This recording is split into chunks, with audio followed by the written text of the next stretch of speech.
最新嘅調查顯示，加州7座城市包攬全國最貴快餐排行榜前8中嘅7席，其中三藩市以平均每份套餐13.8毫8，成為全國快餐價格最高嘅城市。呢項由在線借貸平台 Lending Tree 進行嘅研究，調查咗包括麥當勞、Burger King、Chick-fil-A、Taco Bell 同埋 Wendy's 呢5大連鎖快餐品牌嘅招牌套餐價格。結果顯示，加州 Sacramento 以13.2毫1位列第二。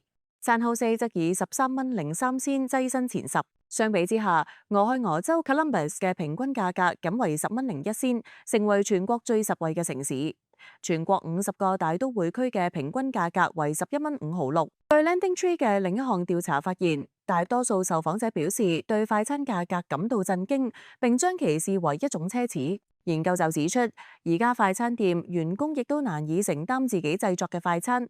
呢一點喺 San Jose 最為明顯，快餐從業者需要比當地平均收入者多工作178.9%嘅時間，先至能夠買得起一份快餐。天下衛視記者編輯報道。